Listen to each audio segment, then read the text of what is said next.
the skull is cut. சாவடிச்சிருக்காங்க பாருங்க, எவ்வளோ வலி தாங்கியிருப்பாங்க. நான் என்னால் அது கண்ணில் பார்க்கறதுக்கு எனக்கு நெஞ்சு வலிக்குது. அந்த பையன் எவ்வளோ வலி அனுபவிச்சிருப்பான். இது சட்டமாக்கப்படுமா, சட்டமாக்கலாமா அப்படின்னு கேட்டால் ஒரு காலத்திலும் சட்டமாக்கப்படாது, படவும் முடியாது. காரணம் இங்கே ஜாதி. திராவிட கட்சிகள் ஆளும்போது இவ்வளோ சதவீதம் டெத் இருந்துச்சு, இப்போ டிவிகே வந்ததுக்கப்புறம் இவ்வளோ டெத்து தான் இருக்கு அப்படின்னு இந்த விஷயத்தை வந்து நம்ம பிரித்து பார்க்கவே முடியாது. பார்த்தோம்னா கண்டிப்பாக அது மனசாட்சி உள்ள மனுஷனா நம்ம வாழ்றதுக்கு தகுதியே கிடையாது. Besmani Gold Jewelry Grand Royal Tours presents Behind Its Face Off, the digital debate show. Income பார்த்து நீங்க ரிசர்வேஷன் கொடுத்தீங்கன்னா நிறைய upper caste people will also get the equal education, equal opportunities. அதுக்கெல்லாம் நீங்க ஜாதி பேசிஸ்ல இன்னி தேதியில நீங்க ரிசர்வேஷன் கொடுத்தீங்கன்னா அது அநியாயம். மேம் அது கொடுத்தாச்சு, அது உண்மையான ஹெல்ப்பா இருக்குங்க. ஏற்கனவே கொடுத்தாச்சு, அது கொடுத்தாச்சு. மணி பேஸ்டா இருக்கிறது எல்லாமே கொடுத்தாச்சு. இன்னும் ஜாதி பேஸ்ட் தான் ரிசர்வேஷன் சொல்றீங்க. என்ன பேசிட்டு சர்டிபிகேட் ஒன்னு கொடுத்திருக்காங்க மேம், அது நீங்க பாருங்க. அதுல வந்து உங்க ஒன்லி பேஸ்ட் தான் ஜாதியில. இங்க ஒரு விஷயத்தை புரிஞ்சுக்கோங்க, நம்ம எவ்வளவு பெரிய உயர் பதவிக்கு போனாலும் ஜாதிங்கிறது பெரிய பிரச்சனையா தான் இருக்கு. நீங்க சொன்னீங்க இல்லையா, பிராமண சமுதாயத்தை சார்ந்த ஒருத்தர் அவங்க வந்து பினான்சியலா அடிப்படக்கூடிய அவனுக்கும் இங்க ரிசர்வேஷன் இருக்கு. எல்லாருக்கும் ரிசர்வேஷன் இருக்கு. இடபிள்யூஎஸ்னு ஒண்ணு இருக்கு. அதுவும் தப்பு. ஜாதி எல்லாம் ஒழிக்க முடியாதுங்க, ஒழியவும் ஒழியாது. ஏன் ஒழியாது, ஏன் ஒழிக்க முடியாதுன்னா ஒழிக்கணுங்கிற மனநிலையோடு இருக்கு. அது ஜாதி ஒழியுதுன்னு வச்சுக்கோங்களேன். ஏன் இடபிள்யூஎஸ் கொண்டு வர வேண்டிய அவசியமே இல்லை. அதை ஒழிச்சிட்டு போயிடுவாங்களே. ஒழிக்கலாம் முடியாது, இங்க ஒழிக்க விட மாட்டாங்க. அதற்கான ஒரு கூட்டம் இருக்கிற வரைக்கும். ஏன்னா இன்னொன்னு சட்டத்தையும் கொண்டு வர முடியாது, இது அவா சட்டம். அதனால அவங்களாம் அதெல்லாம் கொண்டு வரவும் மாட்டாங்க. இதை வந்து ஒரே நாள்லயோ ஒரு ஆட்சியிலயோ ஒரு 5 ஆண்டுகள் எல்லாம் ஒழிக்க முடியாது. கொஞ்சம் கொஞ்சமா மறைக்கப்படலாம். ஆனா திராவிட கட்சிகள் முதன்மையான குறிக்கோளே அதுதான், ஜாதி மதத்தை ஒழிப்போம், நாங்க வந்து மதத்தை ஒழிக்கிறோம், அந்த மாதிரி தான் சொல்றாங்க. ஸோ அவங்க கரெக்டான ஸ்டாண்டர்ட், இது கரெக்டான ஒரு இதை எடுத்திருந்தாங்கன்னா இன்னைக்கு இதை பத்தி நம்ம 2026ல உட்காந்து பேசிட்டு இருக்கணும்ன்ற அவசியமே இருக்காது. இங்க வந்து பொருளாதாரம் வச்சு ஒரே ஜாதி எதுவா இருந்தாலும் சரி, ஏன் பொண்ணு யாரையும் காதலிக்க கூடாது. அவ்வளவுதான். மூடி அவன் ஆம்பளையா பொம்பளையான்னு எவனை கைய நீட்டணும் அவனை கல்யாணம் பண்ணணும். இதுதான் நம்மளுடைய இந்தியாவினுடைய ஒரே ரூல். என் பையன் யாரையும் பார்க்க கூடாது, என் புள்ள யாரையும் பார்க்க கூடாது. காதல்ங்கிற வார்த்தையை வீட்டுல சொல்லவே கூடாது. காதல்ங்கிறது உலகத்தினுடைய மிக உச்சமான அசிங்கமான ஒரு பொருளாதான் இன்றைக்கு வரைக்கும் சமூகங்கள் எடுத்துக்க. நான் காதலிச்சா என்னால ஏத்துக்க முடியும், என் பொண்ணு காதலிச்சா என்னால ஏத்துக்க முடியல. போலி புரட்சியாளர்கள் தான் நம்ம நாட்டுல அதிகம்.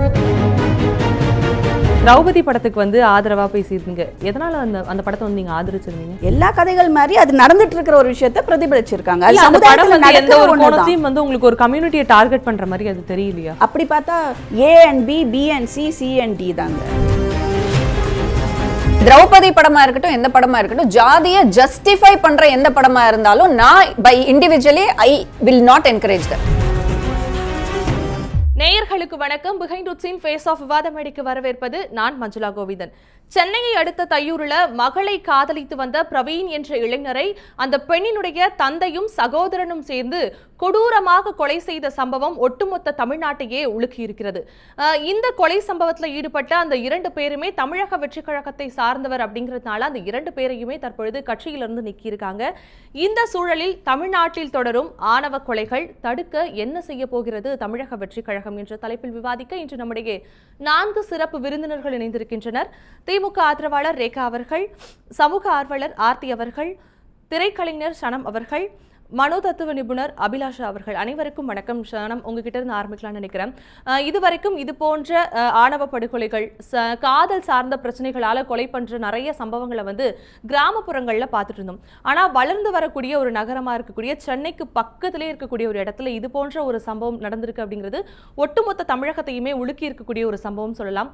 இந்த ஒரு நிகழ்வை நீங்க எந்த ஒரு கோணத்துல அணுகுறீங்க? அங்கிருந்து தொடங்கலாம். நேத்து நான் பிரவீன் குடும்பத்தை பார்த்துட்டு வந்தேன். ஸோ அப்படியே மனசு உடஞ்சிருச்சுங்க. அவங்க வந்து இன்ஜுரியான ஃபோட்டோஸ் காமிச்சாங்க. இது எப்படி சொல்கிறதுன்னு புரியல. It's the worst most violent injury I have ever seen. நான் கண்ணால் அந்த மாதிரி ஒரு விஷயத்தை பார்த்ததே இல்லை. அதை நான் அவங்க அம்மா கிட்ட கேட்டேன், எப்படிங்க 2 நாள் ஹாஸ்பிட்டலில் இருந்தாங்களே, டாக்டர்ஸ் சேவ் பண்ண முடியலையா, இது பாருங்க அப்படின்னு சொன்னாங்க. The skull is cut. அந்த மூளை வந்து தொங்குது வெளியில். மூளை the first time I am seeing a brain hanging out. கை கால் எல்லாம் அப்படி கட் பண்ணி நர்வ்ஸ் ஆர் ஃபாலிங் அவுட். மசிலே இல்லை, அங்கே சதையும் இல்லை. அது வந்து எவ்வளோ துடிச்சு சாவடிச்சிருக்காங்க பாருங்க, எவ்வளோ வலி தாங்கியிருப்பாங்க. நான் என்னால் அது கண்ணில் பார்க்குறதுக்கு எனக்கு நெஞ்சு வலிக்குது. அந்த பையன் எவ்வளோ வலி அனுபவிச்சிருப்பான். எதுக்கு? What is the reason? இல்லை, இஸ் லவ் அ க்ரைம்? அவ்வளோதான் நான் கேட்குறேன். அது சரி, உங்கள் பிள்ளைங்கள நீங்கள் நல்ல வளர்த்துருக்கீங்க, அவங்க யாரையோ விருப்பப்படுறாங்க, உங்களுக்கு அவ்வளோ பிடிக்கலையா, பேசாமல் இருந்துருங்க, கட் பண்ணுங்க, ஃபேமிலிலேருந்து கட் பண்ணுங்க. இல்லை அவ்வளோ அக்கறையாக உங்கள் பொண்ணு மேலே நல்லா பார்த்துக்கோங்க. அந்த பையனும் உங்கள் குடும்பத்தில் ஒருத்தனா நீங்கள் பார்த்துக்கலாம்ல. சந்தோஷமாக வாழ வேண்டியவங்கள இப்படி சாவடிச்சிட்டு இவங்க என்ன பெருமை, அதில் என்ன கௌரவம் பார்க்குறாங்கன்றது சுத்தமாக புரியல. அதுவும் இதுவரை நீங்கள் சொன்னபடி இன்டர் காஸ்டில் தான் இப்படி நடந்திருக்கு. இது வந்து சேம் காஸ்டில் நடந்திருக்கு. என்னன்னா அந்த பையன் வந்து மெக்கானிக். ஸோ அந்த கிளாஸ் டிஃப்ரென்ஸ்னால இப்படி பண்ணிட்டாங்க அப்படின்னு சொல்கிறாங்க. இதெல்லாம் கேட்கும்போது எனக்கு எப்படிப்பட்ட ஒரு, அதான் இப்போ தான் டிஎன் கான்க்ளேவ், வெற்றி, டெவலப்மெண்ட், இன்ஃப்ராஸ்ட்ரக்சர், எம்ப்ளாய்மெண்ட்னு நம்ம பேசிகிட்ருக்கோம். ஒரு பக்கம் இப்படி நாறுதுங்க. இப்படிப்பட்ட ஒரு சமூகத்தில் இன்னும் நம்ம வாழ்கிறோம். இன்னும் 2026 இப்படி உட்காந்து இந்த டிபேட் பண்ணிகிட்ருக்கோம் இந்த விஷயத்துக்குன்றது கேட்கும்போது பார்க்கும்போது ரொம்ப அசிங்கமாக இருக்குது. இப்படிப்பட்ட ஒரு உலகத்தில் நம்ம வாழ்கிறோன்றது. they have to be punished most severely. இதே ஒரு உதாரணமாக எடுத்து இனிமேல் எவனும் அது யோசிக்கவும் கூடாது, அந்த அளவுக்கு பண்ணோம். And more then the punishment, prevention. இப்படிப்பட்ட ஒரு விஷயமே நடக்காமல் என்ன பண்ண முடியுன்றது கட்டாயம். இந்த ஆட்சி அந்த ஆட்சின்னு இல்லை. This is not a political issue. இல்லை, நீங்கள் ஆரம்பத்திலே சொன்னீங்க தாவேகா என்ன முடிவு எடுக்கிறாங்கன்றது. It is not a political issue, it's a social issue. It's a cancer of our society. இது யார் திமுக பண்ணியிருந்தாலும் நான் பாராட்டுறப்பேன், தாவேகா பண்ணணும்னு நான் வந்து ரொம்ப ரொம்ப ரொம்ப ஸ்ட்ராங்காக இங்கே வந்து டிமாண்ட் பண்ணுறேன். It's not a request anymore, it's a demand. So ஆளும் கட்சி யாராக இருந்தாலும் இது பண்ண வேண்டிய விஷயம். இது நம்ம இந்தியா நாட்டிலேயே இருக்கிற ஒரு கேன்சர், தமிழ்நாட்டில் மட்டும் இல்லை. ஃபார் த ஃபர்ஸ்ட் டைம் கர்நாடகாவில் ஒரு ஸ்பெஷல் லெஜிஸ்லேஷன் கொண்டு வந்திருக்காங்க. First time they have acknowledged honour killing. இவ்வளோ வருஷம் ஆச்சு. 60 கேசஸ் மேலே கடந்த 10 வருஷத்தில் 60 reported cases as honour killings. Unreported murder அப்படின்னு சொல்லி நிறைய கேட்டகரிஸில் ஆர்டினரி மர்டர்ஸாக இது வந்து கொண்டு போகிறாங்க. அப்படி தான் கொண்டு போயிட்டுருக்காங்க. ஸோ மேக்ஸிமம் ஆயுள் தண்டனை தான் கொடுத்துட்ருக்காங்க. Rarest of the rarest case அப்படின்னு சொல்லி ஏதோ 1-2க்கு டெத் பெனால்ட்டி அப்படின்னு சொல்லியிருக்காங்க. How is this okay? First you acknowledge, then you prevent. And நேற்று நான் அந்த குடும்பத்தை பார்க்கும்போது அந்த பையனை இறந்துட்டோமே அப்படின்ற வலி ஒரு பக்கம் இருந்தால் பயத்தில் இருக்காங்க. பாதிக்கப்பட்ட குடும்ப பயத்தில் இருக்குது, குற்றவாதி குடும்பம் காணாமல் இருக்குது.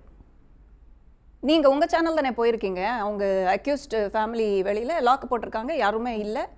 இவங்க அந்த வீட்டிலே தான் இருக்கணும், ஏன்னா அவங்களுக்கு வேறு வீடு வேறு ஹோட்டல் எங்கே போகிறதுக்கு வசதி இல்லை. டெய்லி பயந்துட்டுருக்காங்க. வெளியில் காவல்துறை அதிகாரிகள் இருக்காங்க, எந்த ப்ரொடெக்ஷனும் இல்லைங்க. எப்போ வேணாலும் யார் வேணாலும் வந்து இன்னும் 3 பிள்ளைங்க இருக்காங்க, எப்படிங்க எங்களுக்கு பாதுகாப்பு அப்படின்ற கேள்விக்கு யார் பதில் சொல்ல போகிறாங்க? ஓகே ரேகா மேம், பிரவீன் எந்த ஒரு தவறான செயல்களிலும் ஈடுபடல. தனக்கு பிடித்த ஒரு பெண்ணை காதலித்த ஒரே குற்றத்திற்காக ஆணவ படுகொலை செய்யப்பட்டிருக்காரு. இந்த ஒரு நிகழ்வு நீங்கள் எப்படி பார்க்குறீங்க? காதலை சமத்துவப்படுத்தாத வரைக்கும் எந்த கட்சிகள் வந்தாலும் சரி, நாளைக்கு நீங்களே கட்சி தொடங்கினாலும் அது ஒன்றுமே பண்ண முடியாது. இது வந்து காதல் காதல் காதல் காதல் போயின் சாதல் நாம் பாரதி. ஆனால் இங்கே ஜாதி ஜாதி ஜாதி ஜாதி இல்லை இல்லை நம்ம 2 பேர் ஒரே ஜாதியானா மட்டும்தான் காதலிக்கணும் அப்படிங்கிறது தான் இன்றைய நடைமுறை. இது சட்டமாக்கப்படுமா, சட்டமாக்கலாமா அப்படின்னு கேட்டால் ஒரு காலத்திலையும் சட்டமாக்கப்படாது, படவும் முடியாது. காரணம் இங்கே ஜாதி மதம் பொருளாதார தராசு, இதுக்குள்ளே அந்த தராசுக்குள்ளே இந்த 3ஐயும் நிறுத்தாமல் நீங்கள் வந்து சரிசமமாக ஒருத்தரை காதலிச்சிங்கன்னா எந்த ஆட்சி காலத்துலேயுமே யாருடைய ஆட்சி காலத்துலேயுமே ஆணவ படுகொலை நடக்காது. ஆனால் சமூக அந்தஸ்துக்காகவும் பொருளாதார அந்தஸ்துக்காகவும் இது இடைநிலை சாதியினருக்கும் தலித்துகளுக்குமான மிகப்பெரிய போராட்டம்.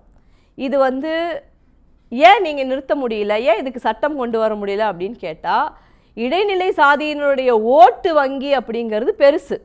அது திராவிட கட்சிகளுக்கும் தேவைப்பட்டது, இன்றைக்கு ஆளக்கூடிய டிவிகேக்கும் தேவைப்படுது.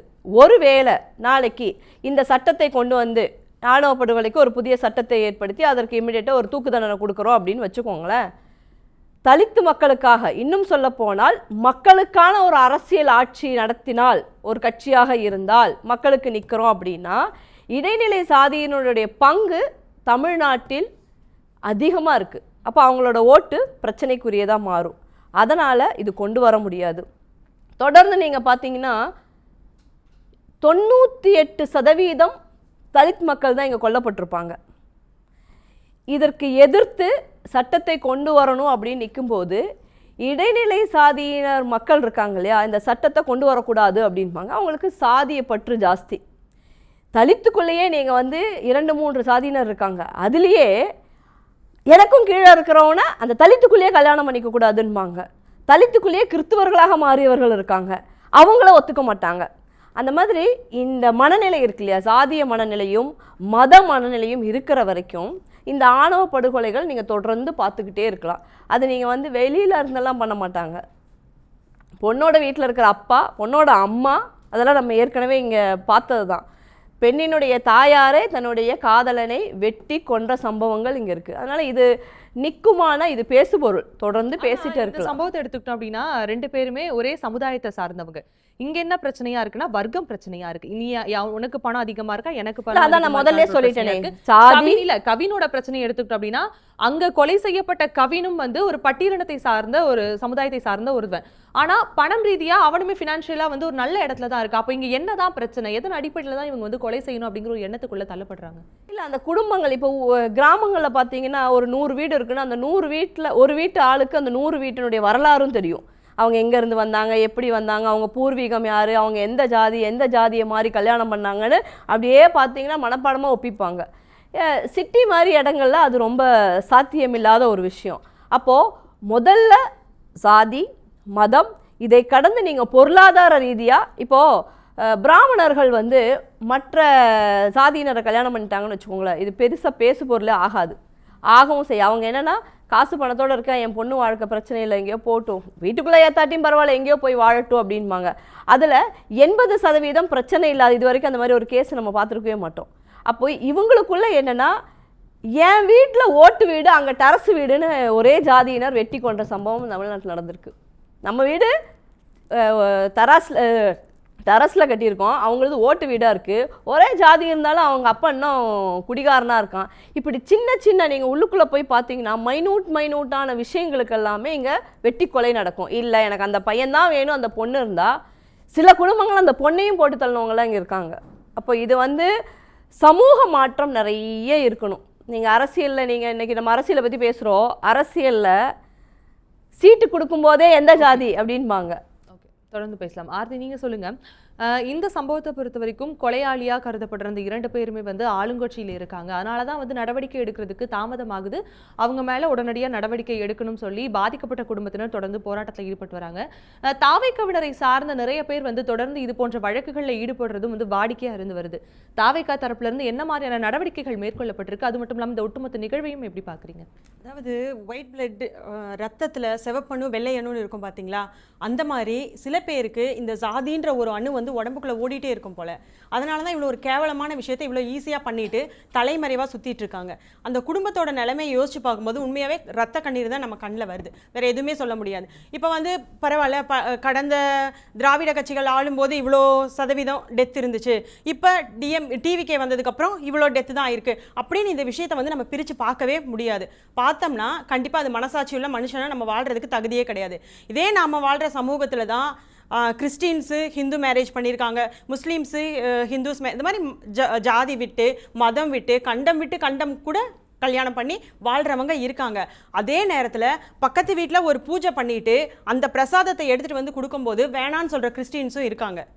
ஓகே, உங்களுக்கு இன்கேஸ் ஜாதி, எனக்கு ஜாதி வெறி இருக்குது, நான் ரொம்ப ஜாதி பார்க்குறேன் அப்படின்னு இருக்கிற நேரத்தில் உன் குழந்தை அந்த விஷயத்தில் ஜாதி மாதிரி கல்யாணம் பண்ணுறா, இல்லை உன் ஸ்டேட்டஸை விட்டு கல்யாணம் பண்ணுறான்னா சனம் சொன்ன மாதிரி நீ விட்டுரு அவங்கள, அவங்க எப்படியோ வாழ்ந்துட்டு போகணும். ஏன்னா உனக்கு தானே ஜாதி வேணும், அவங்களுக்கு வேண்டான்னு அடுத்த ஸ்டேஜ் வேண்டாம், எனக்கு இதெல்லாம் தேவையில்லை, அந்த ஒரு நபர் தான் எனக்கு தேவை, வாழ்க்கையில் அடுத்த ஸ்டெப் எடுக்கிறேன்னு சொல்லி எடுத்து போகிறாங்க.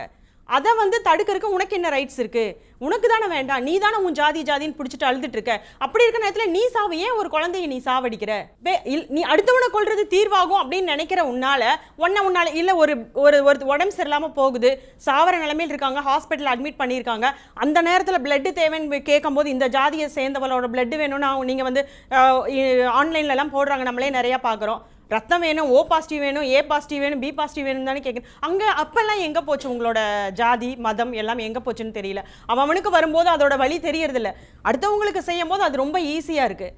இப்போ வந்து திராவிட கட்சிகளுக்கும் வந்து ஜாதி மதம் ஜாதியோட ஓட்டுகள் தேவை, டிவிகேக்கும் ஜாதியோட ஓட்டுகள் தேவை அப்படின்னு சொல்கிறது நான் கண்டிப்பாக வந்து அக்செப்ட் பண்ணிக்கவே மாட்டேன். கண்டிப்பாக திராவிட கட்சிகளுக்கு இது தேவைப்பட்டிருக்குது. படலை அப்படின்னு இருந்திருந்தா இந்நேரம் கடுமையான சட்டங்களை கொண்டு வந்து இன்னைக்கு இந்த நிலைமையை மாற்றிருக்கலாம். பாடத்திட்டத்திலிருந்து ஸ்டார்ட் பண்ணி எல்லாத்தையும் லைனாக கொண்டு வந்து இன்னைக்கு மாற்றிருக்கலாம். ஆனால் இன்னைக்கு தாவேகா அரசு அதற்கான ஒரு ஸ்டாண்ட் எடுக்குது. வன்னியரசு அவர்கள் வந்து சட்டசபையில பேசும்போது, ஆனால் அந்த முதல் பக்கத்தை யாரும் படிக்கிறது கிடையாது இல்லையா? கண்டிப்பாக படிக்கிறது இல்லைன்னா படிச்சுட்டு மட்டும் விட்டுட்டா போதாது இல்லையா? அதற்கான கரெக்டாக ஸ்கூல்ஸ்லேருந்து அதை முக்கியமான பாடமாக கொண்டு வரணும். முதல் பக்கத்தில் வச்சுட்டு முதல் பக்கத்தை யார் படிக்க சொல்ல போகிறா? அதை ஒரு பாடமாக கொண்டு வந்தால் தானே அதை வந்து குழந்தைங்க படிக்க போகிறாங்க. வன்னிய அரசு இன்னைக்கு சட்டசபையில் பேசும்போது சொல்கிறாரு, முதலமைச்சர்கிட்ட நான் வந்து இது சம்பந்தமாக பேசிட்டேன், இன்னும் 9 மாதம் டைம் கேட்டிருக்காங்க. அந்த குழு நீதிபதி தலைமையிலான குழு அமைச்சிருக்காங்க 2025. அந்த குழு இன்னும் 9 மாதம் டைம் கேட்டிருக்காங்க. ஸோ இதற்கான அறிவிப்பை முதலமைச்சர் கூடிய விரைவில் அறிவிப்பாரு. கட்சிகளை குறை சொல்றதுங்கிறது எந்த விதத்துல சரி? ஏன்னா அவர்களுடைய பிரதான ஒரு குறிக்கோளே வந்து இந்த சாதியை ஒழிக்கணும் அப்படிங்கிறதுக்காக தான். கம்பேரிட்டிவ்லி மற்ற மாநிலங்களை எடுத்துக்கும் பொழுது தமிழ்நாட்டில் யாரும் பெயருக்கு முன்னாடி ஜாதியை சேர்த்துக்கிறது கிடையாது. அது ஒரு மிகப்பெரிய விஷயமா இங்க நடந்துட்டு இருக்கு. பேரலா ஆணவ படுகொலையும் நடந்துட்டு இருக்கு. ஆனா திராவிட கட்சிகள் எடுத்த ஒரு முன்னெடுப்பின் காரணமா தான் இன்னைக்கு பார்த்துட்டு இருக்கிறது எல்லாமே ஒரு சொற்பமான ஒரு விஷயமா இருக்கு இல்லையா? முன்னெடுப்புகள் எடுக்கலன்னு நான் சொல்லல, பட் சிவியரா இல்ல. சிவியரா அந்த இடத்துல ஒரு ஓட்டு வருமா, அந்த இடத்துல நம்ம அதை கொஞ்சம் கம்மி பண்ணிக்குவோமே அப்படின்ற ஒரு ஸ்டாண்ட்ல இருந்ததுனால தான் ஓட்டு வங்கிக்காக இவங்க அதை ஸ்டாண்டை வந்து ரொம்ப ஸ்ட்ராங்கா எடுக்கல. ஸ்ட்ராங்கா எடுத்திருந்தாங்கன்னா திராவிட கட்சிகள் உண்மையாவே அதற்கான கட்சிகள்ன்றதான் வந்து அவங்க சொல்லிக்கிறதே. ஸோ அதை ஸ்ட்ராங்கா அன்னைக்கே எடுத்திருந்தாங்கன்னா இன்னைக்கு இந்த நிலைமை வந்திருக்காது. டிவிகே ஆட்சியில் வந்துட்டு அதை பத்தி நான் பேசவே இல்லை. ஆனா திராவிட கட்சிகள் முதன்மையான குறிக்கோளே அதுதான், ஜாதி மதத்தை ஒழிப்போம், நாங்க வந்து மதத்தை ஒழிக்கிறோம், அந்த மாதிரி தான் சொல்றாங்க. ஸோ அவங்க கரெக்டான ஸ்டாண்டர்ட், இது கரெக்டான ஒரு இதை எடுத்திருந்தாங்கன்னா இன்னைக்கு இதை பத்தி நம்ம 2026ல உட்காந்து பேசிட்டு இருக்கணும்ன்ற அவசியம் இருக்காது. இருக்கக்கூடிய பிரவீனுடைய குடும்பத்தினர் வந்து ஏன் நடவடிக்கை எடுக்கிறதுல இவ்வளவு தாமதம் அப்படிங்கிற கேள்வியை முன்னெடுக்கிறாங்க. ஏன் இவ்வளவு ஒரு தாமதம்? தொடர்ந்து அவங்க சாலை மறியலில் ஈடுபட்டு வராங்க. தாமதம் அப்படின்னு சொல்லி கண்டிப்பா அவங்க மேல இமீடியட்டா ஆக்ஷன் எடுத்திருக்காங்க. அவங்க தலைமறைவா இருக்காங்க, அவங்கள பிடிச்சி கண்டிப்பா சீக்கிரம் பிடிக்க போறாங்க. அவங்களுக்கு என்ன தண்டனை கொடுக்கணுமோ அது கண்டிப்பா கொடுப்பாங்க. அதெல்லாம் நடக்க தான் போகுது. பட் நம்ம பாதிக்கப்பட்ட சைட்ல இருந்து பேசும்போது அவங்களோட வேதனையை அவங்க கொட்டுறாங்க. பட் ஆனா நிலைமை அப்படி கிடையாது. ஆனா 16ஆம் தேதியே தாக்கப்பட்டிருக்காங்க. இப்போ ஆல்மோஸ்ட் வந்து தேதி 20 தேதியை கடந்துருச்சு இல்லையா? 4 பேர் அரெஸ்ட் பண்ணிருக்காங்க. ஏழுமலைன்றது அவங்க ஃபாதர் இல்ல, அது ப்ரொடெஸ்ட் அரெஸ்ட் பண்ணிட்டாங்க, இமிடியேட்டா அரெஸ்ட் பண்ணிட்டாங்க. இப்போ என்ன அவங்களோட முக்கியமான கோரிக்கை, ஃபர்ஸ்ட் பாதுகாப்பு கொடுங்க, நம்ம குடும்பத்துக்கு பாதுகாப்பு கொடுங்க. ஏன்னா அவங்க வந்து 3 வருஷமா மிரட்டிருக்காங்க. சதீஷன் ஒருத்தர், அவங்க அம்மா சொல்றபடி சதீஷன் ஒருத்தர் தான் பெரிய ரவுடி மாதிரி இவங்களை மிரட்டி இவங்க குடும்பத்துல நிறைய பேரை வந்து அடிச்சு வயலன்ஸல் வரைக்கும் போயிருக்கு. உங்க பையன் இதுக்கு மேல பேசினா தலை இருக்காது பார்த்துக்கோங்கன்னு சொல்லி ஆனா அந்த பொண்ணு வந்து தொடர்ந்து கால் மேல கால் பண்ணிட்டு தான் இருக்கு.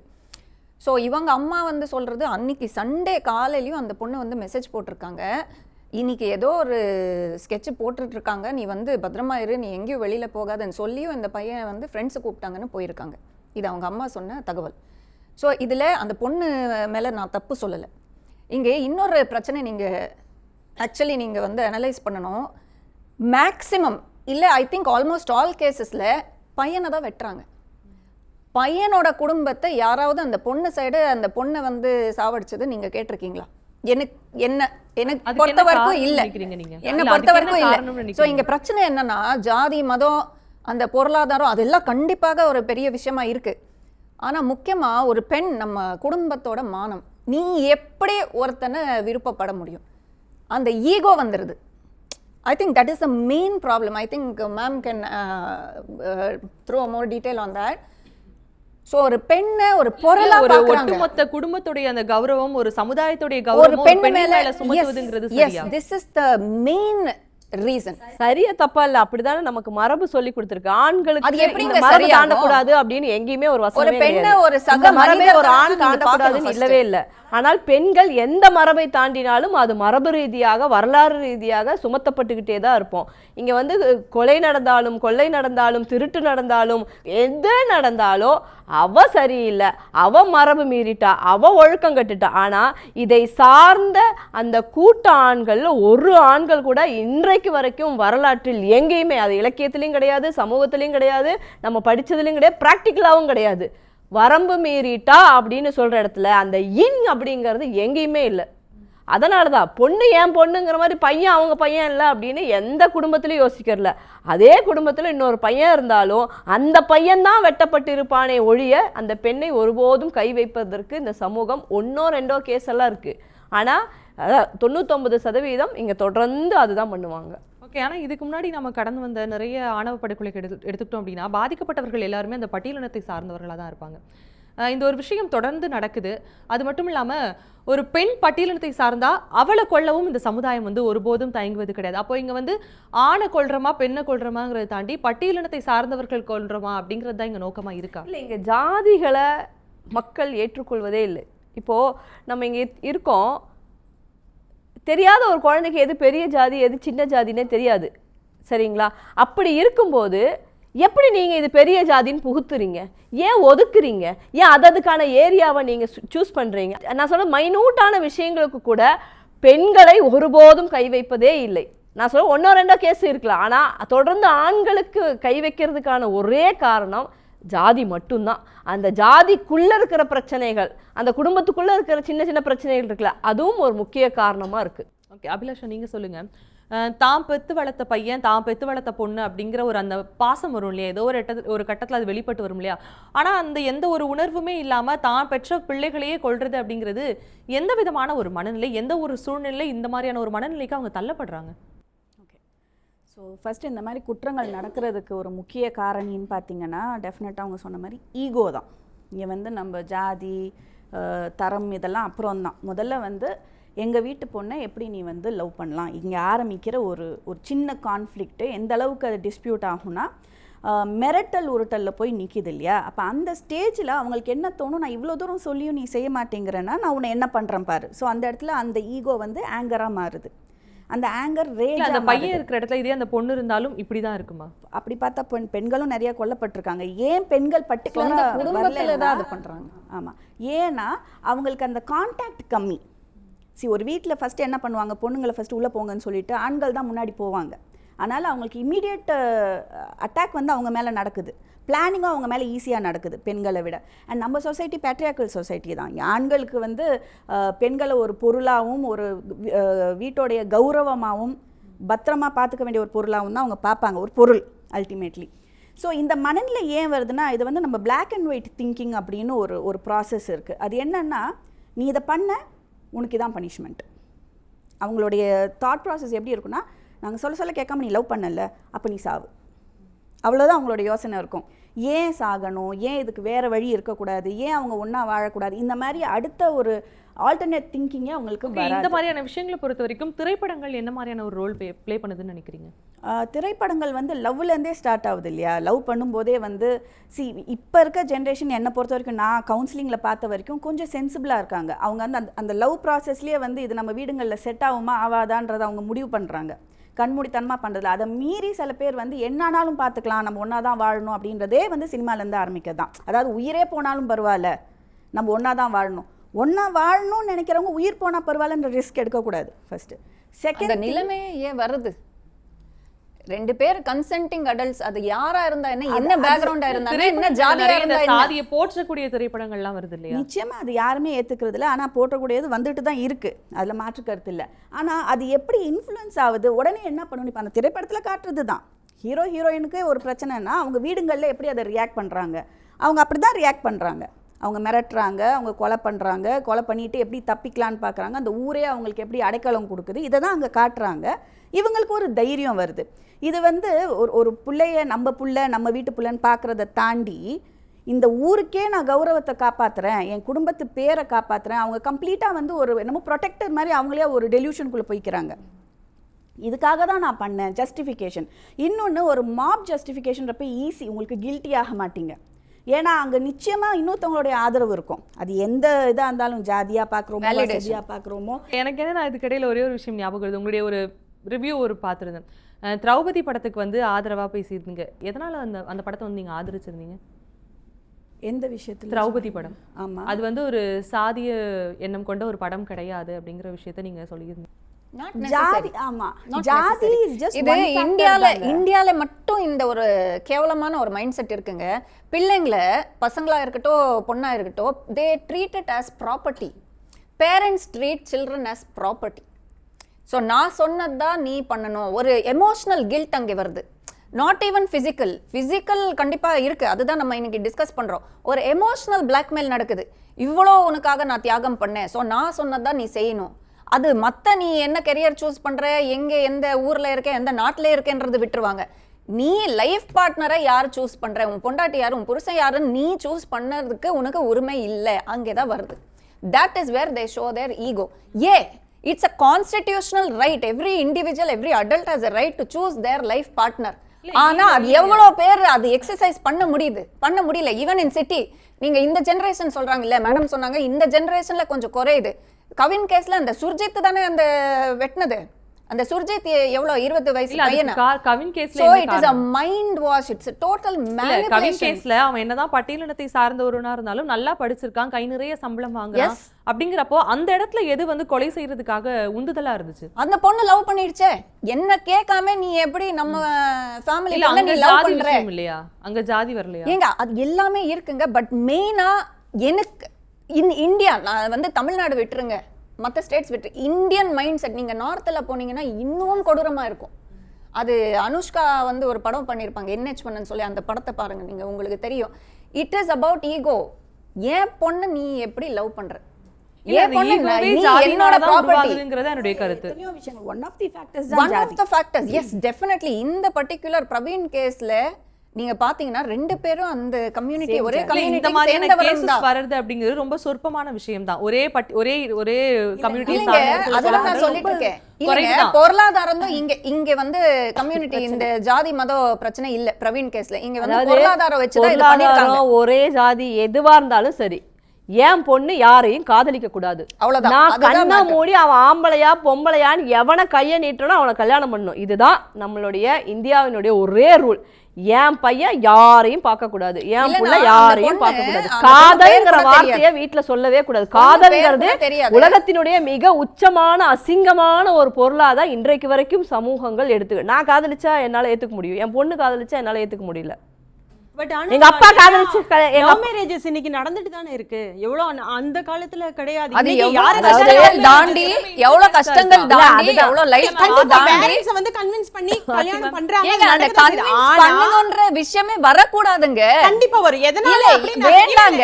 ஒரே நிமிஷம், வெளியூர்ல எல்லாம் நீங்க பாருங்க, அந்த பையனை வந்து ஜாதியை வச்சோ மதத்தை வச்சோ இல்ல. இப்ப நான் ஒரு பேரண்ட், எனக்கு ஒரு பொண்ணு இருக்கா, அவ யாரையா லவ் பண்றா அப்படின்ற நேரத்துல அவன் நல்லவனா கெட்டவனான்றது எனக்கு தெரியாது. அத கன்வின்ஸ் பண்ண வேண்டிய என் பொண்ணு தானே இருக்கா. நீங்க அட்வைஸ் பண்ற இடத்துல இருக்கீங்க, அப்படியே தவறான முடிவு எடுத்து அதை சப்போர்ட் பண்ற இடத்துல மட்டும் தான் பெற்றோர்கள் இருக்காங்க தவிர உங்களை அவங்க கன்வின்ஸ் பண்ணி. இன்னைக்கு நான் சொல்றேனே, என் பொண்ணு கல்யாண வயசுல இருக்கா, என் பொண்ணு கிட்ட நான் உண்மையாவே நான் சொல்லி வளர்த்துறது என்னன்னா, அவளுக்கு நான் கல்யாணம் லவ் பண்ணி அதை பத்தி நான் பேச வரல. இன்கேஸ் நீ கல்யாணம் பண்ணி போற ஒரு இடத்துக்கு, அந்த இடத்துல உனக்கு நீ அக்செப்ட் பண்ணிக்க முடியாத விஷயங்கள், ஒரு குடும்பத்துல அட்ஜஸ்ட் பண்ணிட்டு இருக்கணும், ஹஸ்பண்ட் ஒய்ஃப், அதெல்லாம் நான் சொல்லிது. உன்னால அக்செப்ட் பண்ணிக்க முடியாத விஷயம் அங்க ஒண்ணு நடக்குதுன்னா, அம்மா என்னைக்கா இருந்தாலும் இருக்கேன், அப்பா என்னைக்கா இருந்தாலும் நீ திரும்பி வந்துருன்னு தான் நான் சொல்லி வளர்த்துறேன். ஏன்னா நான் கஷ்டப்பட்டு வளர்த்தி ஒரு இடத்துல இப்போ இவங்க சொன்ன விஷயமா எடுத்துக்கிட்டோம் அப்படின்னா, பேரண்டிங் எவ்வளவு டெவலப் ஆகி வருது அப்படின்னு பார்க்கலாம். ஆனா ஒரு சில விஷயங்கள்ல வந்து ஈடுபடக்கூடியவர்கள் யாரா இருக்காங்கன்னு பார்த்தா, இன்றைய கால இளைஞர்கள், படித்த இளைஞர்கள். கவினுடைய கேஸா இருக்கட்டும், பிரவீனுடைய கேஸா இருக்கட்டும், ரெண்டுத்துலயுமே வந்து இருக்காங்க. இதுல வந்து என்னென்ன மாதிரியான விஷயங்கள் இணைந்திருக்கு? சோஷியல் மீடியா இன்ஃப்ளூயன்ஸ், திரைப்படங்கள், இது போன்ற எந்தெந்த விஷயங்கள் வந்து இன்ஃப்ளூயன்ஸ் பண்ணுது அவங்களை? பியர் ப்ரெஷர் இருக்கு. டெஃபினட்டா கூட இருக்கிற பசங்க என்ன சொல்றாங்கன்றதை கேட்பாங்க. அதே மாதிரி அவங்களுக்கு இண்டிவிஜுவல் ஈகோ ட்ரிகர் ஆகுது இல்லை, என்னை நீ நிறுத்தினா நான் அதிகம் பண்ணுவேன் அப்படின்றது. அது டெஃபினட்டாக வந்து மூவிஸோ இல்லை சோஷியல் மீடியா இன்ஃப்ளூயன்ஸோ எதுவும் தாண்டி ஒவ்வொரு இண்டிவிஜுவலுக்குன்னு ஒன்று இருக்குது. நான் இன்னும் என்னை உசுப்பேற்றினா நான் பண்ணுவேன் அப்படின்றது. அது அடுத்தடுத்த லெவலுக்கு போகும். இதில் முக்கியமான விஷயம் என்னென்னா, எவ்வளோதான் படிச்சிருந்தாலும் ஒரு அடல்ட் ஒரு 18 இயர் ஓல்டுக்கு அவங்களுடைய ரைட்ஸ் என்னன்னே முதல்ல தெரியாது. அவங்களுடைய ஃபேமிலி சிஸ்டமில் என்ன சொல்லி கொடுத்துருக்காங்களோ அதுதான் அவங்களுக்கு.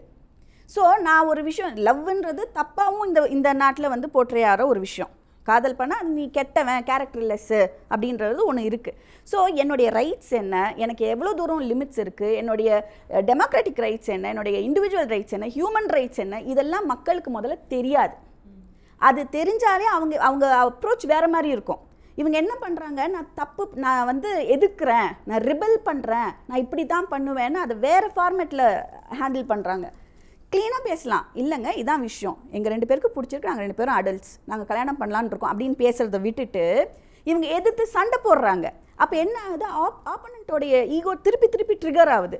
ஸோ இது வந்து ஒரு விஷ சைக்கிள் மாதிரி, இவங்க ட்ரிகர் ஆகுறாங்க, இவங்க திருப்பி பேசுகிறாங்க, இதுதான் தொடர்ந்து நடக்குதே ஒழிய அங்கே ஒரு கன்ஸ்ட்ரக்டிவான ஒரு முடிவு வரதில்லை. ஓகே. ஸோ இது வந்து இட்ஸ் ஹோலிஸ்டிக் தான், எல்லாருடைய பங்கும் இதில் இருக்குது. அதில் கொலை வரைக்கும் போகுதுன்னா இதில் நீங்கள் ஜாதியோ படிப்போ வசதியோ உள்ளே கொண்டு வரதை நான் ஒத்துக்கவே மாட்டேன். இது தனி மனித ஒழுக்கம் தான்.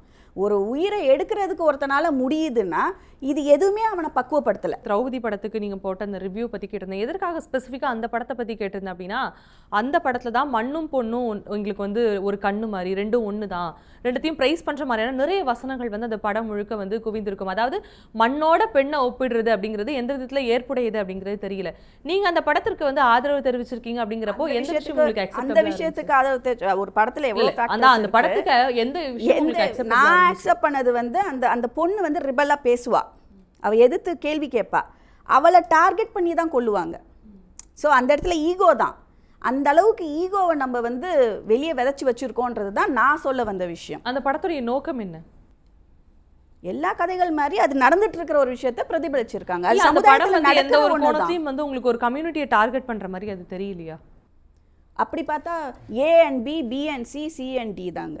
எனக்கு இந்த ஒரு பர்டிகுலர்லாம் தெரியல. ஒரு கம்யூனிட்டி இருந்தால் அதுக்கு இன்னொரு கம்யூனிட்டி ஆப்போனன்ட் இருப்பாங்க. ஆனால் அந்த படத்துக்கு நிறைய எதிர்ப்புகள் வந்தது இல்லையா? சாதி சம்பந்தமான படம் சொல்லி அதற்கான நிறைய எதிர்ப்புகள் வந்தது இருந்துச்சு. ஆனால் என்ன பொறுத்த என்னுடைய கோணத்தை நீங்க கேட்டீங்கன்னா எப்பவுமே ஒரு ஒரு ஒரு ஒரு சம்பந்தமான கட்சியை சேர்ந்தவர்கள் அந்த படத்துக்கு ரொம்ப ஆதரவு தெரிவிச்சு நிறைய வந்து பேசினாங்க. ஒரு பிரச்சனை எல்லாத்தையும் பர்சனலைஸ் பண்றது. அதுல இருந்து நம்ம கத்துக்க வேண்டிய விஷயம் என்னன்னா, வெளியூர்ல இப்படிலாம் நடக்குது, நம்ம தேவையில்லாத படம் தானே. பார்த்தா இதை விட மோசமான ஜாதி படங்கள் பலது இருக்குங்க. தேவையில்லாத படம் சொல்ல முடியாது மேடம். நடக்கிற விஷயங்கள் வந்து எடுத்துக்காட்டுனா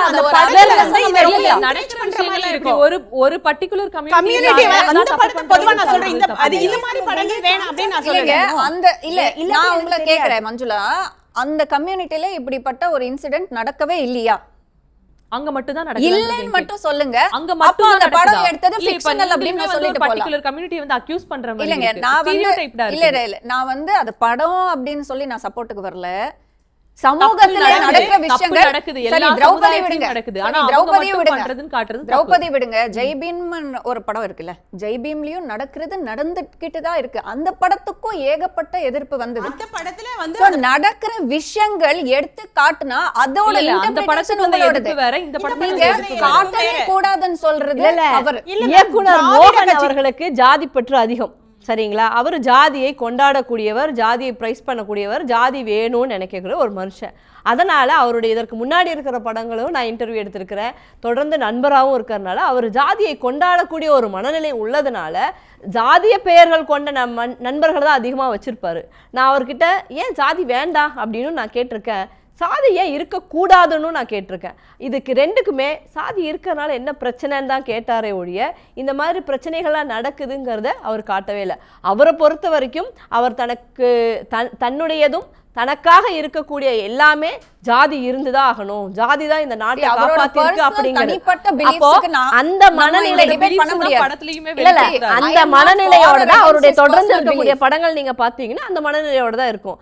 சாதி வேண்டாங்கிறவன் அந்த மனநிலையில தான் இருப்பான். நீங்க இயக்குனர்களை தனிப்பட்ட மனிதர்களாக எப்ப பாப்பீங்கன்னா அந்த படத்தின் மூலமா தான் பாப்பீங்க. அவங்க என்ன மாதிரி குரல் கொடுக்குறாங்க, எதற்கு குரல் கொடுக்குறாங்கன்னு பார்த்ததுக்கு அப்புறம் திரும்பி அந்த படத்தை பார்ப்பீங்க. அதுக்கு முன்னாடி வரைக்கும் அவர் ஒரு இயக்குனரானே நமக்கு தெரியாது.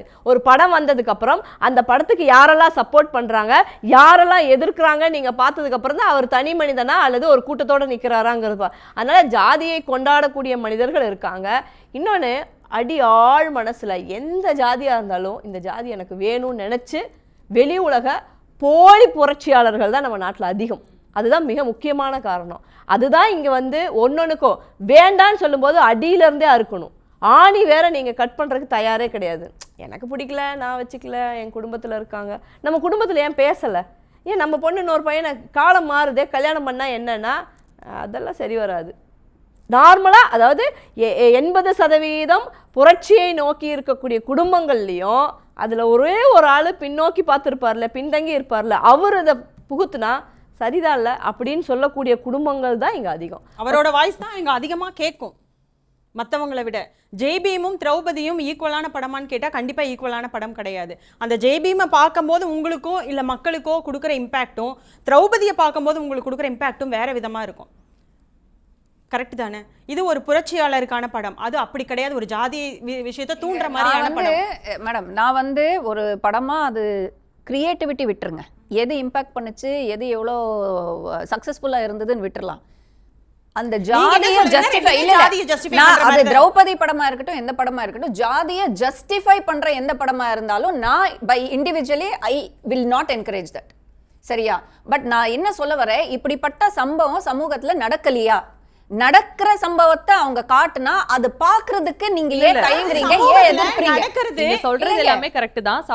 நீங்க சொல்றது it creates awareness. அந்த படத்தோட பை ப்ராடக்ட் என்னவா இருக்குங்கிறதா எங்களோட கேள்வி. powerful medium, it creates awareness. பாருங்க இது நடக்குது. அந்த படத்தோட பை ப்ராடக்ட் என்னவா இருக்கு? அதாவது ஒரு விஷயத்தை ஊக்குவிக்கிற மாதிரி இருக்கிற படமும் ஒரு விஷயத்தை தடுக்கிற மாதிரி இருக்கிற படமும் ஈக்குவலா எப்படி நம்ம சொல்ல முடியும்? இப்படிப்பட்ட விஷயங்கள், இவ்ளோ கொடூரமான விஷயங்கள் நடக்குதா அப்படின்ற ஒரு அவேர்னஸ் தான் நான் எடுத்துக்கிறேன். நீங்க அதுல சொல்றது நான் எடுத்துக்கிறேன். நாடக காதல் இந்த மாதிரியான விஷயங்கள் எல்லாமே நடந்திருக்கானா?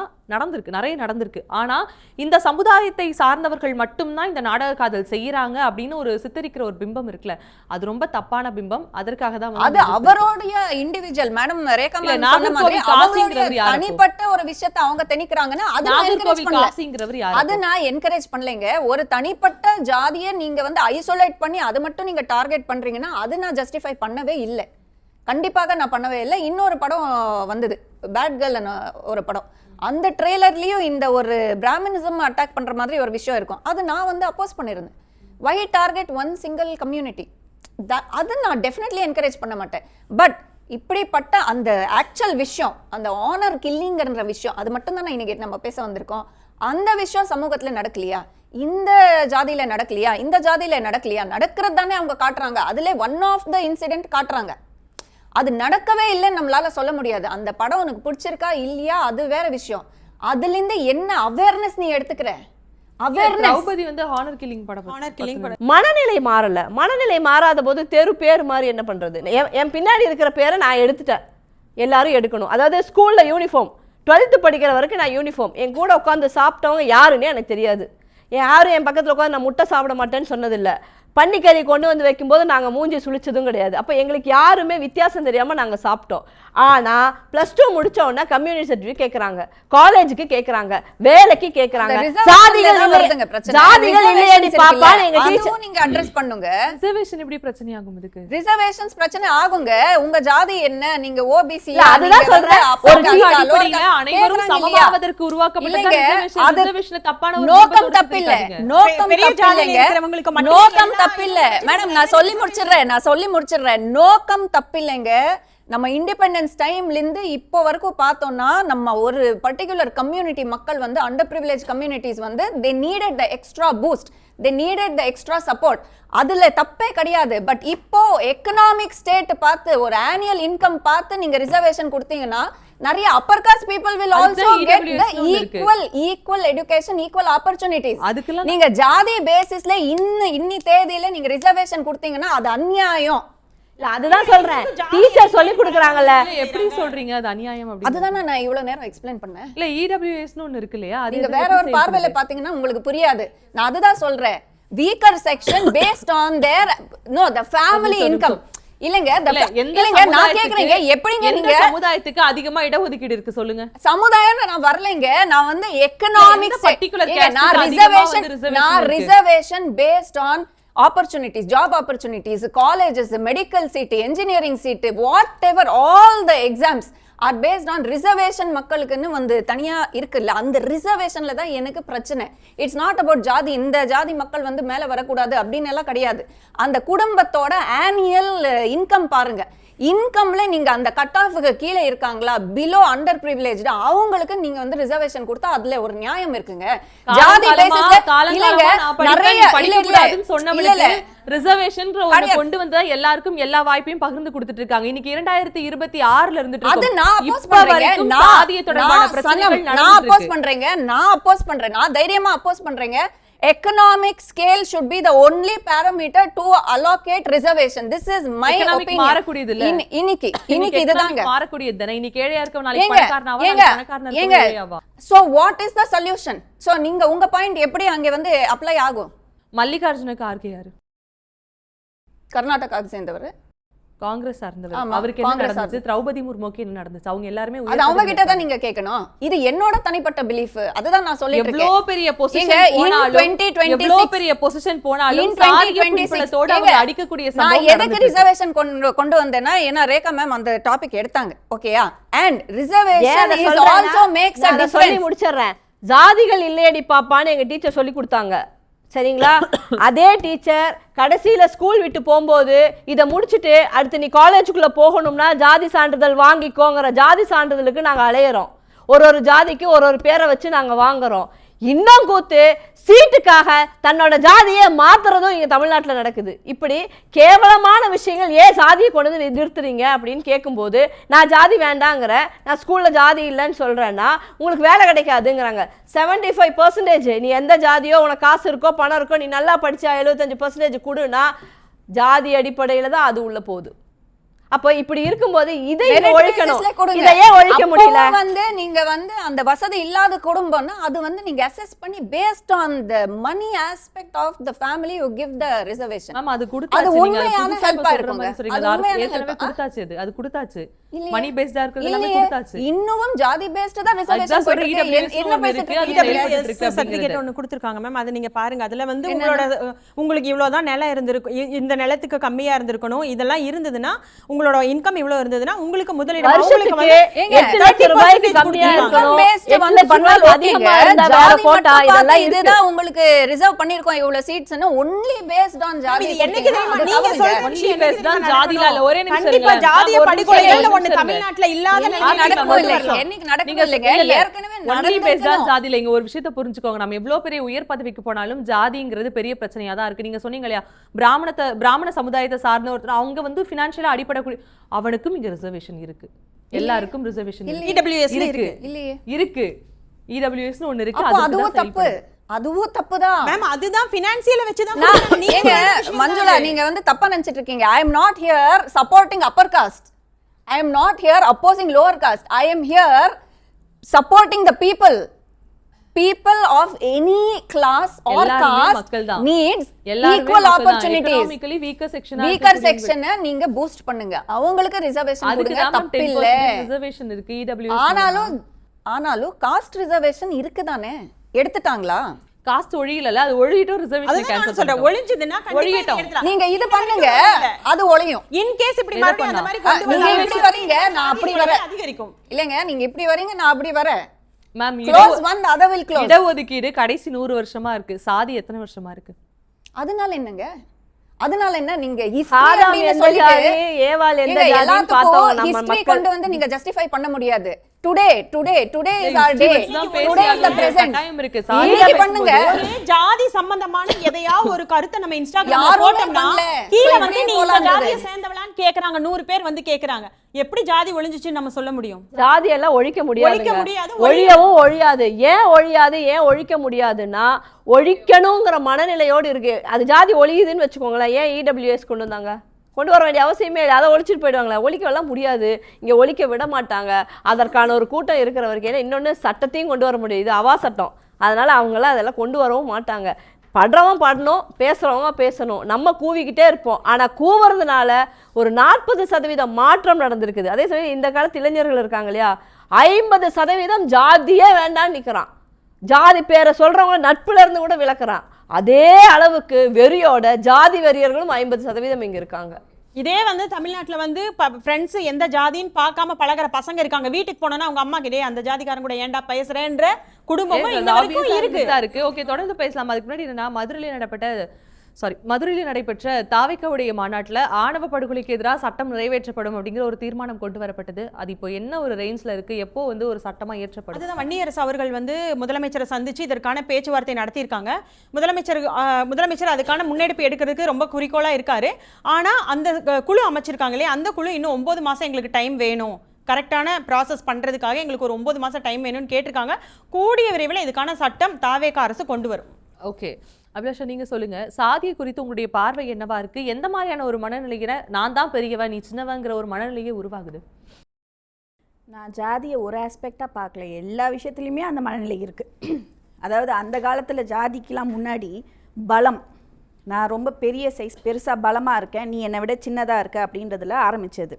ஸோ இது அப்படியே பரிணாம வளர்ச்சியில் ஒன்று ஒன்றா வந்துச்சு. அதுக்கு பேர் வச்சு அதுக்கு ஒரு பாகு பிரித்து இது ஜாதி, இது வந்து மதம் அப்படின்னு பிரித்து அப்படியே வந்துச்சு. ஸோ என்னை பொறுத்த வரைக்கும் இன்னொரு மனுஷனை சம மனுஷனாக பார்க்கணுன்றது மட்டும்தான். நான் எப்படி வந்து ஜாதியோட இன்ஃப்ளூயன்ஸ் இருக்குன்றதை தாண்டி இதை எப்படி ப்ரிவென்ட் பண்ணலான்னா, how we are going to look at each other. இனிமே எப்படி பார்க்க போகிறோம், இன்னொருத்தனுக்கு வலிக்குது இன்னொருத்தனுக்கும் கஷ்டமாக இருக்குது அப்படின்னு பார்க்குற மனநிலை வரணும். அதுக்கு அங்கேயும் உட்பிரிவு இருக்குது. ஆண்களுக்கும் பெண்களுக்குமே நிறைய கான்ஃப்ளிக்ட் வருது. இப்போ இதே வந்து வேறு மாதிரி ஆசிட் அட்டாக் இஷ்யூவாக இருந்துச்சுன்னா நம்ம ஆண் பெண்ணுன்னு பேசிகிட்டு இருந்திருப்போம். இது ஆணவ கொலைன்றனால ஜாதி ரீதியாக பேசிகிட்டு இருக்கோம்.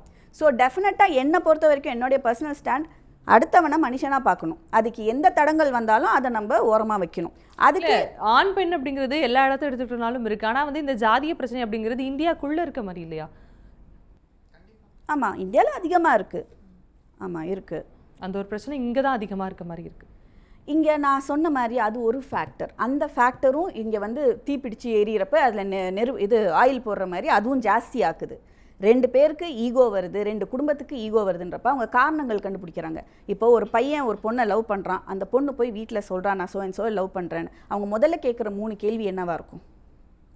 அவன் என்ன வேலை செய்கிறான், என்ன ஜாதி, என்ன வசதி வாய்ப்புகள் இருக்குது. இல்லை, ஒரு ஜென்ரலாக ஒரு வீடு பார்க்க போகணும் அப்படின்னாலே அந்த ஒரு பிரச்சனை இருக்கு இல்லையா? இங்கே சென்னையில் எடுத்துக்கிட்டோம்னாலே எல்லா இடத்துலையுமே இருக்குது.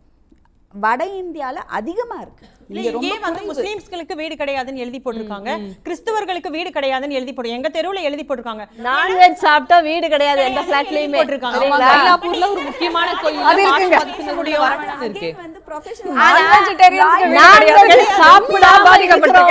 வேற இல்ல. அகைன் மீடியாக்காரங்க கொடுக்க மாட்டாங்க, லாயர்ஸ்க்கு கொடுக்க மாட்டாங்க.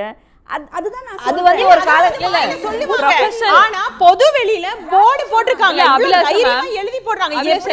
that is discrimination. that is actually punishable by law. it is discrimination. இல்ல ஒரு நிமிஷம், பண்ண கூடாத விஷயம் சிம்பிளிஃபை பண்றீங்களோன்னு இருக்கு. இப்போ வந்து மீடியாக்கு கொடுக்க மாட்டாங்க, லாயருக்கு கொடுக்க மாட்டாங்கன்னா ஒரு கட்டத்துல அவங்க தன்னுடைய ப்ரொஃபஷனை மாத்திக்க முடியும். ஆனா ஒரு ஜாதியோ ஒரு மதத்தையோ மாற்ற முடியாது. அவங்களுடைய பெர்செப்ஷனை பத்தி மட்டும்தான், அவங்க எப்படி பாக்குறாங்க, எப்படி அதை அணுகுறாங்கன்றத சொல்றேன். நான் திருப்பி சொல்றேன், நான் இதை ஒரு ஜாதின்னு ஒரு சின்ன வட்டத்துக்குள்ள மட்டும் வைக்க நான் விரும்பல. இது எல்லா இடத்துலயும் இந்த டிஸ்பியூட் இருக்கு. நம்ம எல்லாத்தையும் தான் அட்ரஸ் பண்ணோம். எல்லாத்தையும் நீங்க அட்ரஸ் பண்ணாதான் இங்கே வர முடியும். இல்ல ஜாதி எப்படி ஒரு சின்ன வட்டம். பிராமின் ஒருத்தவங்க வீடு வச்சிருக்காங்க, சொந்த வீடு வச்சிருக்காங்கன்னா அந்த இடத்துல அவங்க போர்டு எழுதி வைக்கிறாங்க, நான்வெஜ் சாப்பிட்றவங்களுக்கு வீடு கிடையாதுன்னு. அதே ஒரு தலித் சொந்த வீடு வச்சிருக்காங்க, பெரிய பணக்காரா இருக்காங்க, ஆனா அவங்க வீட்டு வாசல்ல எந்த பிராமினுக்கும் வீடு கிடையாதுன்னு எழுதி போட்டு நீங்க நான் பார்த்தது கிடையாது. அந்த மாதிரி கிடையாது. இன்டாலரன்ஸ் உண்மையாவே நான் பார்த்ததே கிடையாது. இருக்கு, அதுதான் நானும் சொல்ல வரேன். இருக்கு, கிறிஸ்டியன்ஸ்க்கு வீடு கிடையாதுன்னு சொல்றாங்க. நாங்க கேட்டிருக்கோம், அந்த மாதிரி விஷயங்கள்லாம் நாங்க கேட்டிருக்கோம். இது வந்து ஈகோ கிடையாது. ஈகோன்றது இது அதுக்கு அப்புறம் வருது. இது ஈகோ கிடையாது, ஜாதி வெறி, மத வெறி. இத முதல்ல தமிழ்நாட்டுல இருந்து, அதாவது நம்ம ஊரு முக்கியமான ப்ராப்ளம் என்னன்னா, நான் ஒருத்தனோட உயிரை எடுத்தாலும் எனக்கு என்ன மேக்ஸிமம் பயம் இல்ல, அவ்வளவுதான். பயம் இல்ல. அந்த பயத்தை எப்படி கொண்டு வருவீங்க, அது மட்டும் பண்ணுங்களே, அதுக்கப்புறம் பாருங்க எப்படி ரெடியூஸ் ஆகும். ஒரு தைரியத்தை கொடுக்கிறது ஜாதி தான். ஒரு மைண்ட் செட். ஜாதியை சுத்தி இருக்கிறவன் அந்த பாராட்டுவால்ல, வேலிடேஷன், நீ வீரன்டா அப்படின்னு ராஜமரியாதையோட அவனுக்கு வந்து அதான். ஏன்னா ஜாதியினுடைய பின்னால இருக்கக்கூடியதான் நம்முடைய கலாச்சாரம். தாலி, சேலை, உணவு பழக்கங்கள், நம்மளுடைய வீட்டினுடைய அறையில் எந்தெந்த அறை எங்கெங்கே இருக்கணுங்கிறது எல்லாமே ஜாதியின் அடிப்படையில் தான். ஒரு 5 ஜாதி நீங்கள் 5 வீட்டுக்கு போய் பாருங்கள், அவங்க என்னென்ன ஜாதிங்கிறத அப்பட்டமாக அதில் கண்டுபிடிச்சிடலாம். அதாவது ஜாதியை பற்றிய அறிவு இருக்கிறவங்களுக்கு. அந்த மாதிரி நம்முடைய மனிதர்களை பிள்ளைகளை வளர்க்கும் போதே இந்த உடைக்கு இப்படி தான் இருக்கணும், நம்ம இந்த ஜாதி இப்படி தான், இந்த கோயிலுக்கு தான் போகணும், இந்த கோயிலுக்கெல்லாம் போகக்கூடாது. அப்போ நம்ம வந்து பண்பாடு, நாகரிகம், கலாச்சாரம் எல்லாத்தையுமே நீங்கள் உருட்டி பார்த்தீங்கன்னா இன்னொரு 5000 வருஷத்துக்கு அடியில் தோண்டி பார்த்தா கூட அந்த தாலி எடுத்து இந்த சாதியினர் இந்த பகுதியில் அதிகமாக வாழ்ந்தார்கள் அப்படின்னு கண்டுபிடிப்பாங்க. அப்போ அதான் தாலியில இருந்து பொட்டுல இருந்து எந்தெந்த நீளமான பொட்டு யார் வைப்பா, வட்டமான பொட்டு யார் வைப்பா, வட்டத்துல பெரிய பொட்டு யார் வைப்பாங்கிற ஹிஸ்டரி எல்லாம் இங்க இருக்கு. அப்போ இதை வந்து ஒரே நாள்லயோ ஒரு ஆட்சியிலையோ ஒரு 5 ஆண்டுகள் எல்லாம் ஒழிக்க முடியாது. கொஞ்சம் கொஞ்சமா மறைக்கப்படலாம். உங்களுக்கு தெரியாம இருக்கும், ஆனா உங்க அம்மாவுக்கு கொஞ்சம் தெரியும், உங்க பாட்டிக்கு ரொம்ப தெரியும். ஆனா இது கொஞ்சம் கொஞ்சமா மறைக்கப்படலாமே ஒழிய இது அழிக்கப்படவே முடியாது. யாருக்காவது நிறைவு பார்வை இருக்கா? இல்ல முடியாதுன்னு சொல்றது நான் ஒத்துக்கவே மாட்டேன். the constitution of India has the முடியாதே biggest influence. பொதுமக்கள் தனி மனித மேடம் இன்னைக்கு நம்ம பேசிட்டு இருக்கிறது ஒரு ஆனர் கில்லிங் பத்தி பேசிட்டு இருக்கோம், ஒரு கொலை பத்தி பேசிட்டு இருக்கோம். அது ஏன் தடுக்க முடியாதுன்றது நம்ம பேசணும். கான்ஸ்டிடியூஷன் ஆஃப் இந்தியா எதுக்குங்க இருக்கு? ஜனநாயகம் எதுக்குங்க இருக்கு?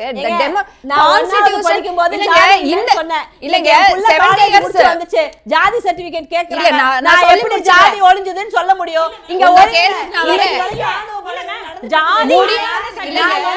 பின்னாடி இருக்கிறத நான் என் பேருக்கு பின்னாடி இருக்கிறத மட்டும் தான் எடுத்தேன். என்ன கூப்பிடுறவங்கள கூப்பிடாதன்னு சொல்லி உங்க பாயிண்ட்க்கு வரல மேடம், நான் வேற ஒரு பாயிண்ட் சொல்லிட்டேன். ஆரம்பத்திலே சொன்ன மாதிரி 40% மாறி இருக்குது, 60% இன்னும் போராட்ட களமா தான் இருக்குது தமிழ்நாடு இந்தியாவும். இல்லைங்க, என் பாயிண்ட் என்னன்னா இங்க நம்ம வந்திருக்கிற விஷயம் ஈவன் ஆஃப்டர் 70+ இயர்ஸ் ஆனர் கில்லிங்குக்குன்னு ஒரு சட்டமே இல்ல. அதனாலதான் அதுவே பிரச்சனை. சட்டம் கொண்டு வர இது அவசரம். அது என்ன rarest of the rare case என்னது? Every case is the rarest of the rare case தான். ஆனர் கில்லிங்குக்கு ஒரு சட்டம் கொண்டு வாங்க. மேடம் சொன்னாங்க அந்த கேஎன் பாஷா கமிட்டி 2025ல ஆரம்பிச்சிருக்காங்க. அதுல தான் இது எப்படி ப்ரிவென்ட் பண்றது, இது எப்படி அட்ரஸ் பண்றது, இன்னொரு 9 மாசம் ஆகும். ஏன் இவ்வளோ வருஷங்கள் ஆச்சுன்னு நான் கேட்டுட்டு இருக்கேன். ஆனர் கில்லிங் ஃபர்ஸ்ட் ரெகக்னைஸ், இதுதாங்க சட்டம். ஏன் கொண்டு வர முடியாதுன்றது நான் ஒத்துக்கவே மாட்டேங்க. ஏன் முடியாது? இன்னைக்கு ஆர்டர் பாஸ் பண்றாங்க, முடியும். ஏன் முடியாது? தண்டனைக்கு தண்டனை அதெல்லாம். ஆனா அந்த மனநிலை எப்படி ஏங்க ஏதோ ஒண்ணு பண்ணும் இல்லைங்க, சிவியரா ஏதோ ஒண்ணு பண்ண இல்லைங்க. இல்லைன்னா ராஜ மரியாதையோட அவ வாழ்வு பூரா வந்து நான் வந்து வீரன், நான் வந்து என் ஜாதியை காப்பாத்துட்டேன், என் பொண்ணு போனாலும் சரி நான் வீரன் அப்படின்னு தானே இருக்கு. வெளியில வந்த பூமாலையோட நான் போய் ஜெயில வெளியில வந்த பூமாலையோட வரவேற்கிறாங்க இல்ல. நான் லைஃப்ல ஜெயில போய் இருப்பேன், ஆனா என் பொண்ணு இன்னொருத்தங்க கூட வாழக்கூடாது அப்படின்ற ஒரு மனநிலை. சட்டம் கொண்டு வாங்க. ஆயுள் தண்டனை தாங்க கொடுக்கறாங்க. எத்தனை கொடுக்க கூடாது, கடுமையான தண்டனைகள் கொண்டு வந்தா மட்டும்தான் இந்த விஷயத்தை மாத்த முடியும். அது கண்டிப்பா நடக்கும். இப்போ கண்டிப்பா மாறும். இந்த கேஸ்லயே எக்ஸாம்பிளா எடுக்கலாங்க. அரெஸ்ட் பண்ணிருக்காங்க இல்ல, உடனடியா அரெஸ்ட் பண்ணாங்க இல்ல. இப்போ அந்த டெத் பெனால்டி கொடுக்கிறதுக்கு ஏன் தயக்கம்? அவ்வளவுதான் நான் கேக்குறேன். கொடுங்க.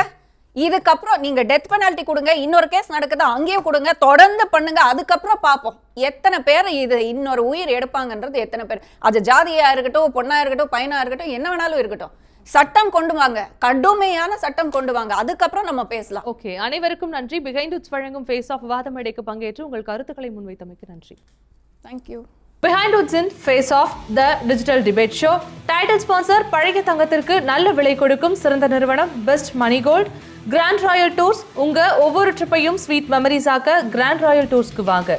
Best Money Gold Jewelry Grand Royal Tours presents Behind Woods Face Off the Digital Debate Show.